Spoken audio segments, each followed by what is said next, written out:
Hello students. Last chapter में अपन ने liberalisation पढ़ा था। अब इस चैप्टर में प्राइवेटाइजेशन क्या था और ग्लोबलाइजेशन क्या था वो पढ़ते हैं। Privatisation refers to transfer of ownership, management and control of government sector to the private sector. Government sector से ओनरशिप, मैनेजमेंट और कंट्रोल ट्रांसफर करना प्राइवेट सेक्टर में, वो प्राइवेटाइजेशन था। नाम से ही क्लियर है, प्राइवेटाइजेशन मतलब प्राइवेट में कन्वर्ट करना। It is done to improve efficiency and increase competitiveness of the private sector. Private sector में एफिशिएंसी लाने और कंपटीशन बढ़ाने के लिए प्राइवेटाइजेशन हुआ था। दो वेज में प्राइवेटाइजेशन हुआ था। एक तो गवर्नमेंट ने ओनरशिप विड्रॉ कर ली थी कुछ पब्लिक सेक्टर कंपनीज की, और दूसरा पूरी पब्लिक सेक्टर कंपनीज को सेल कर दिया था। Privatisation of the public sector undertakings by selling of the parts of the equity of PSU, public sector undertakings, to the private sector known as disinvestment. अब जो पब्लिक सेक्टर अंडरटेकिंग्स की जो equity थी वो सब प्राइवेट सेक्टर को बेच दी थी, उसी को डिसइन्वेस्टमेंट भी बोला गया है। डिसइन्वेस्टमेंट क्या है? पब्लिक सेक्टर अंडरटेकिंग्स की इक्विटी प्राइवेट सेक्टर को बेच देना, वो डिसइन्वेस्टमेंट है। Positive impact of privatisation, privatisation से क्या क्या फायदा हुआ था? एफिशिएंसी ऑफ मैनेजमेंट बढ़ी थी। Privatisation support managerial efficiency as there would be no political pressure and unnecessary formalities. Government management में पॉलिटिकल प्रेशर होता है, मतलब जो भी पॉलिटिकल पार्टी बोलेगी वो करना पड़ता था, और फॉर्मेलिटीज बहुत थी, पेपर वर्क वगैरह बहुत ज़्यादा था। तो प्राइवेटाइजेशन में कन्वर्ट होने पे मैनेजमेंट एफिशिएंट हो गया, क्योंकि उनको फॉर्मेलिटीज भी कम करनी पड़ रही थी और पॉलिटिकल प्रेशर भी कम था, क्योंकि गवर्नमेंट का कंट्रोल कम था। Privatisation will make the entrepreneurs free to make quick decisions without interference by the government. जो एंटरप्रेनर थे उनको डिसीजन मेकिंग में गवर्नमेंट इंटरफेयर नहीं करती थी, मतलब एंटरप्रेनर जो भी चाहे डिसीजन वो खुद ही ले सकते थे गवर्नमेंट से बिना पूछे। Financial discipline, privatisation maintain financial discipline bye regular supply of funds. Private वालों के पास पैसा होता था, इसलिए वो सप्लाई ऑफ फंड्स मेंटेन कर पाते थे।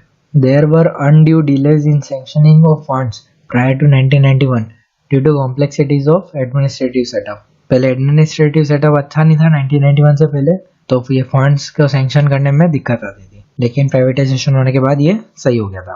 रिडक्शन इन डेफिसिट, डेफिसिट भी कम हुआ था। लेट 1980s में government expenditure began to exceed its revenue by large margin causing deficit in the government budget. Late 1980s में गवर्नमेंट का जो बजट था वो डेफिसिट शो कर रहा था, मतलब जो एक्सपेंडिचर थे गवर्नमेंट के वो ज़्यादा थे गवर्नमेंट की इनकम से। लेकिन प्राइवेटाइजेशन आने के बाद ये जो फाइनेंशियल बर्डन गवर्नमेंट पे था वो कम हो गया, क्योंकि अब गवर्नमेंट को नॉन डेवलपमेंट एक्सपेंडिचर कम करने पड़ रहे थे, तो उनके एक्सपेंडिचर कम हो रहे थे, तो वो डेफिसिट भी कंट्रोल हो रहा था। क्लियर है?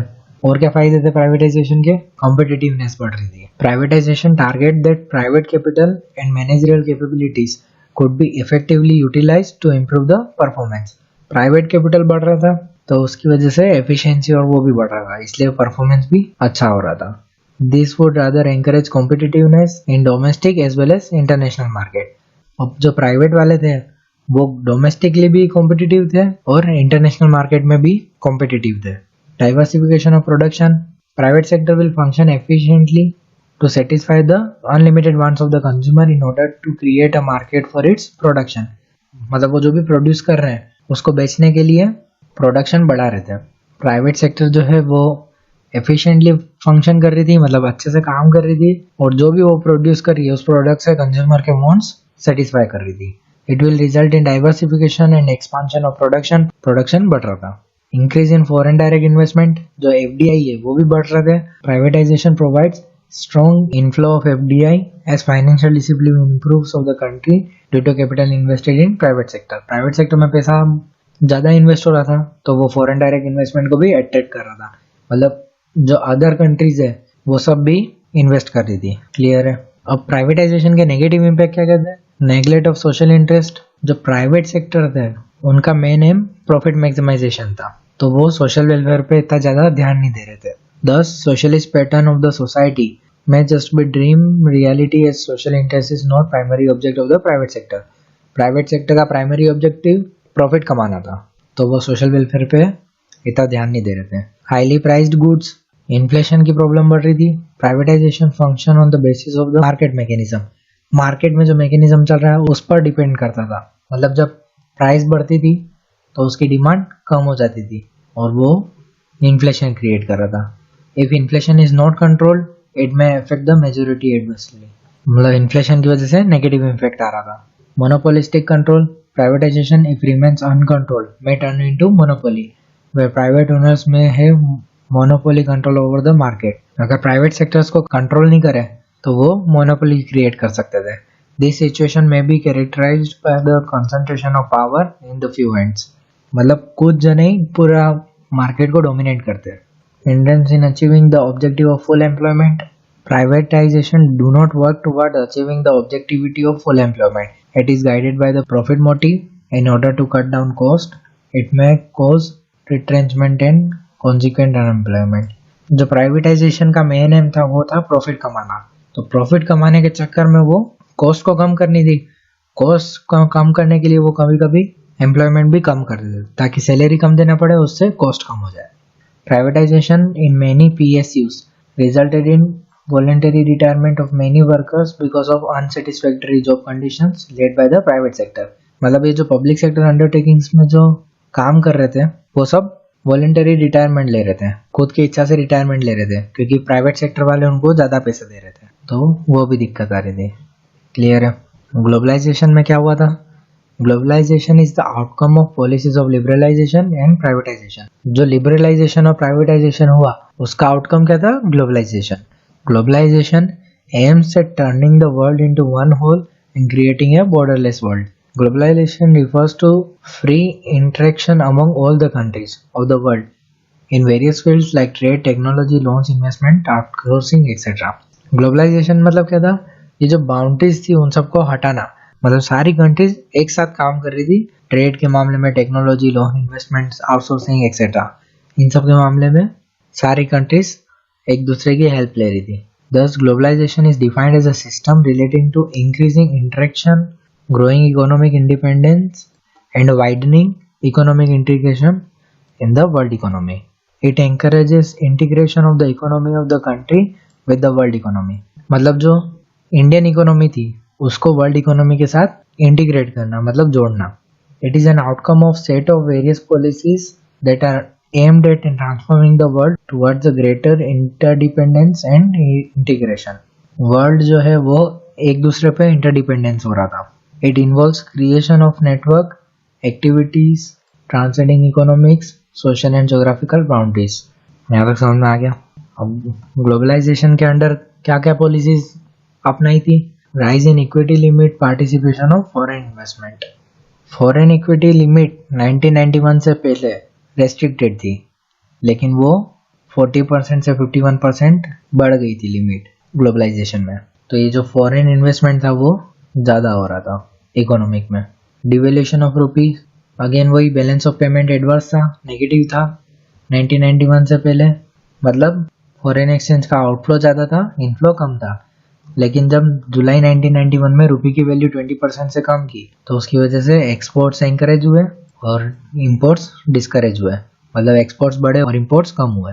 कन्वर्टिबिलिटी ऑफ इंडियन रुपीस, 1992-1993 का जो बजट था उसमें पार्शियल कन्वर्टिबल रुपीस अलाउ किए थे गवर्नमेंट ने, और उसके जस्ट नेक्स्ट साल 1993 से 1994 का जो बजट था उसके अंदर फुल कन्वर्टिबल रुपीस अलाउड किए थे गवर्नमेंट ने. मतलब क्या होता है, फॉरेन एक्सचेंज को परचेज और सेल करना अलाउड कर दिया था किसी फिक्स्ड प्राइस पे. क्लियर है. तो इंपोर्ट और एक्सपोर्ट और गुड्स और सर्विस भी अलाउड हो गया था. समझ में आ गया. और क्या क्या पॉलिसीज थी ग्लोबलाइजेशन में? Removal of control of foreign trade. मतलब ये फॉरेन ट्रेड पॉलिसी लाए थे जिसमें इंडियन कंपनीज को रेस्ट ऑफ द वर्ल्ड से ट्रेड करना अलाउ कर दिया था. It removed almost all the restriction.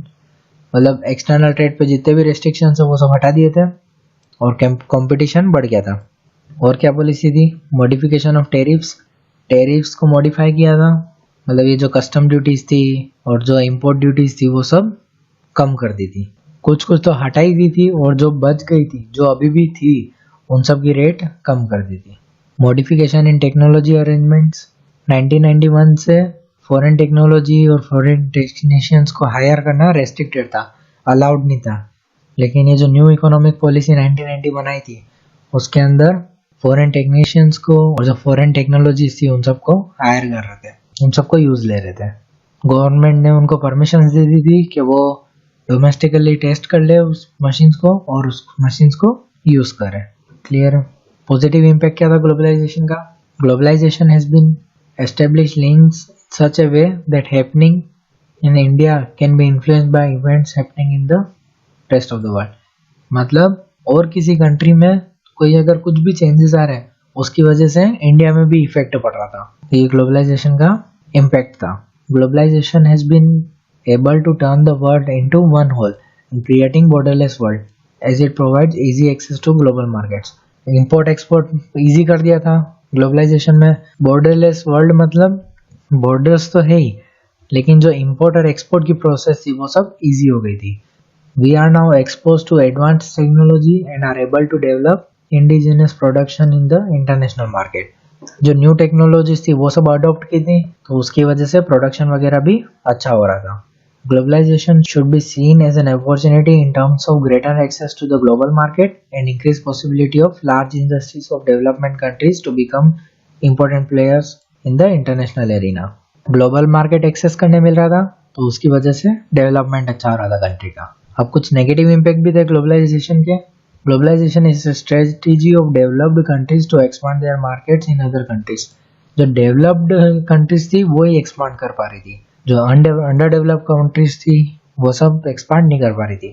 Market driven globalization has widened the economic disparities among the nations. Again वही developed nation ही expand कर पा रहे थे तो वो developed nation और developing nation के बीच में तो बहुत ज़्यादा difference आ रहा था, बहुत ज़्यादा gap आ रहा था। Globalization has compromised to welfare in identity of people belonging to poor countries. Globalization poor countries पे ज़्यादा ध्यान नहीं देता। क्लियर। आउटसोर्सिंग क्या है? आउटसोर्सिंग मतलब एक जो कंपनी है वो दूसरी कंट्री से सर्विसेज लेती है तो वो आउटसोर्सिंग होती है। In outsourcing a company hires regular service from external sources mostly from the other countries.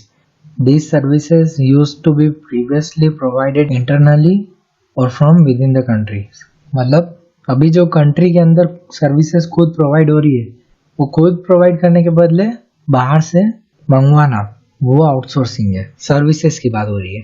It is a form of economic activity which is intensified in present times because of the growth of communication, specially the growth of IT sector. IT sector बहुत ज़्यादा outsource करता था। Most multinational corporation and even small companies are outsourcing their services to India because this can be availed at cheaper cost with the reasonable degree of skills and accuracy. India has become a designation in global outsourcing in the positive form because of low wage rate and availability of skilled manpower. India के अंदर क्या wage rate कम था, मतलब उनको पैसा कम देना पड़ता था और स्किल्ड वर्कर्स मिल जाते थे, तो बहुत सारी कंट्रीज इंडिया से सर्विसेज आउटसोर्स करवाती थी। मतलब बाहर से इंडिया के पास काम आता था। क्यों आता था? क्योंकि यहाँ पे सस्ते में काम हो जाता था और स्किल्ड मैन पावर मिलती थी। WTO का वर्ल्ड ट्रेड ऑर्गेनाइजेशन 1995 में फाउंड हुआ था। WTO was founded in 1995 as the successor organization to the GATT। वो कब स्टेब्लिश हुआ था? 1948 में, with the 23 countries as the global trade organization to administer all the multilateral trade agreements by providing equal opportunities to all the countries in the international market for trading purpose। World trade organisation जो है उसका क्या M था कि वो जो international market में जो ट्रेडिंग हो रही है उस ट्रेडिंग के लिए सबको बराबर मौका मिले, वो ध्यान रखना वर्ल्ड ट्रेड ऑर्गेनाइजेशन का काम था। फंक्शंस क्या थे WTO के? अभी बताया, जो भी गुड्स और सर्विस ट्रेड हो रहा है इंटरनेशनल मार्केट में उसका ध्यान रखना कैसे, जो टेरिफ्स है और जो नॉन टेरिफ बैरियर्स मतलब जो कोटास थे उन सबको कंट्रोल करके। WTO aims at enlarging production and trade of services, ensure optimum utilization of the world resources। जो वर्ल्ड के जो रिसोर्सेज है उन सब का ऑप्टिमम यूटिलाइजेशन हो वो भी ध्यान रखना WTO का काम है। It helps in providing greater market access to all members countries as it provides equal opportunities to all countries in the international market। ये जो जितनी भी इसकी मेंबर कंट्रीज है उन सबको बराबर अपॉर्चुनिटी प्रोवाइड करती थी इंटरनेशनल मार्केट में। अब ये जो न्यू इकोनॉमिक रिफॉर्म्स था उन सब का फायदा क्या हुआ था? Increase in growth rate of the economy की जीडीपी बढ़ी थी. Growth of GDP increase from 5.6% during 1980 to 91 to 8.2% in 2007 से 2012. जीडीपी बढ़ रही थी. It shows there has been increase in the overall GDP growth in the reform period. तो ये जो रिफॉर्म पीरियड था उसमें जीडीपी बढ़ी थी. स्ट्रक्चरल चेंजेस मतलब क्या होता है? Shift contribution from primary sector to secondary sector and tertiary sector. मतलब एग्रीकल्चर सेक्टर में ही सब काम नहीं कर रहे थे, अब लोग सेकेंडरी सेक्टर और टर्शियरी सेक्टर में भी काम करना चालू कर रहे थे. During the reform period it was notice that the growth rate of 8% is mainly driven by the service sector. मतलब सर्विस सेक्टर में 8% ग्रोथ हुई थी. और इकोनॉमिक रिफॉर्म से क्या फायदे हुए थे? Increase in FDI and foreign exchange reserve. Depletion of foreign exchange reserve was one of the main reasons to introduce LPG policies. जो फॉरेन एक्सचेंज रिजर्व कम हो रहा था उसकी वजह से ये लिबरलाइजेशन, प्राइवेटाइजेशन और ग्लोबलाइजेशन की पॉलिसीज लाए थे. जो एफडीआई और एफआईआई थे वो सब बढ़ रहे थे.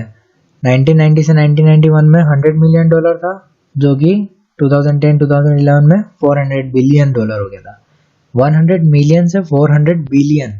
और फॉरेन एक्सचेंज रिजर्व भी 1990 से 1991 में $6 बिलियन था, जो कि 2011 से 2012 तक में $300 बिलियन हो गया था. अभी जनवरी 2016 में फॉरेन एक्सचेंज रिजर्व कितना है? 250 बिलियन. और क्या फायदा था? Promotion of export.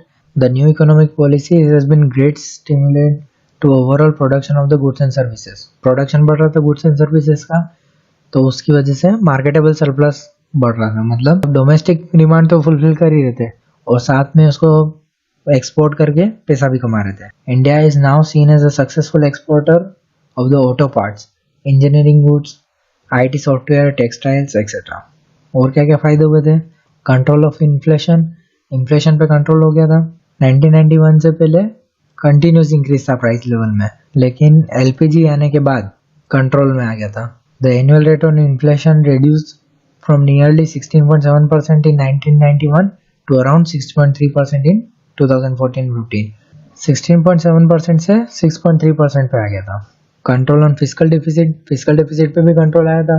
8.5% in 1991 to nearly 4.1% in 2014-15. Deficit भी पहले बहुत ज़्यादा था, जो कि एलपीजी आने के बाद कम हो गया था. Reduction in balance of payment भी पहले बहुत ज़्यादा था, एलपीजी आने के बाद कम हो गया. फॉरेन एक्सचेंज का आउटफ्लो बहुत ज़्यादा था इनफ्लो से, तो वो नेगेटिव बैलेंस ऑफ पेमेंट था, जो कि एलपीजी आने के बाद कंट्रोल हुआ. 1990 से 1991 में $9,680 मिलियन का बैलेंस ऑफ पेमेंट में डेफिसिट था, जो कि अब $7,800 मिलियन ही बचा 14-15 में. ये सब तो आर्ग्यूमेंट इन फेवर थे. मतलब इकोनॉमिक पॉलिसी से क्या फायदे हुए थे वो देखे. अब अपन इकोनॉमिक पॉलिसी के लिमिटेशंस क्या थे, क्रिटिसिज्म क्या थे वो देखते हैं. Contradiction between growth and employment. Growth तो बढ़ रही थी लेकिन एम्प्लॉयमेंट उतना नहीं बढ़ रहा था. एम्प्लॉयमेंट अपॉर्चुनिटीज नहीं बढ़ रही थी. अनएम्प्लॉयमेंट क्यों हो रहा था? क्योंकि पब्लिक सेक्टर जो है वो लो परफॉर्मेंस और ओवर स्टाफिंग की वजह से निकाल रही थी, और जो प्राइवेट सेक्टर है वो भी मॉडर्नाइजेशन एंड टेक्नोलॉजिकल एडवांसमेंट की वजह से एम्प्लॉयज को निकाल रही थी. एग्रीकल्चर पे भी एडवर्स इफेक्ट आया था. जो पब्लिक इन्वेस्टमेंट थे वो इंफ्रास्ट्रक्चर पे एग्रीकल्चर से ज़्यादा ध्यान दे रहे थे. फर्टिलाइजर सब्सिडीज और वो सब भी हटा दी थी, जिसकी वजह से कॉस्ट ऑफ प्रोडक्शन भी बढ़ गया था. इंटरनेशनल कंपटीशन फार्मर्स को फेस करना पड़ा था एलपीजी की वजह से, और मिनिमम सपोर्ट प्राइस वगैरह भी हट गई थी. फूड क्रॉप से ज़्यादा कैश क्रॉप्स उगाने पड़ रहे थे फार्मर्स को कंपटीशन में रहने के लिए. क्लियर है? और क्या क्या था? Low level of industrial growth. Industrial product की डिमांड कम हो रही थी, तो उसकी वजह से इंडस्ट्रियल ग्रोथ भी कम हो रहा था. डिमांड क्यों कम हो रही थी? क्योंकि जो इम्पोर्ट थे वो चीपर हो रहे थे, मतलब इम्पोर्ट करना सस्ता पड़ रहा था इसलिए. तो अब अगर इम्पोर्ट सस्ता हो जाएगा तो डोमेस्टिक गुड्स का प्रोडक्शन भी कम हो रहा था, तो उसकी वजह से इंडस्ट्रियल ग्रोथ भी कम हो रहा था. इंडिया एक डेवलपिंग कंट्री थी, तो उसको डेवलप कंट्रीज के मार्केट में एक्सेस नहीं था. मतलब डेवलप कंट्रीज से उनको इम्पोर्ट एक्सपोर्ट करने में दिक्कत आ रही थी. डिसइन्वेस्टमेंट हो गया था. मतलब जो गवर्नमेंट पॉलिसीज है वो प्राइवेट सेक्टर में कन्वर्ट हो रही थी, तो गवर्नमेंट को उससे लॉस हो रहा था. In 2010-11 the target was to mobilise ₹40,000 crore through disinvestment, where is the achievement was 28,850 crore. मतलब उनका टारगेट क्या था कि डिस इन्वेस्टमेंट से उनको 40,000 करोड़ का फायदा हुआ, लेकिन सिर्फ 22,850 करोड़ का ही फायदा हुआ था। मतलब गवर्नमेंट को बहुत ज़्यादा लॉस हो गया था। लॉस तो ऑलरेडी हो चुका था, लेकिन जितना पैसा आया वो सब भी डेवलपमेंट में नहीं लगाया, वो सब गवर्नमेंट के शॉर्टेज पूरी करने में लगाया गया था, तो वो भी गवर्नमेंट को नुकसान हो गया था। अब अगले लेक्चर में current challenges of facing Indian economy पढ़ेंगे। Thank you.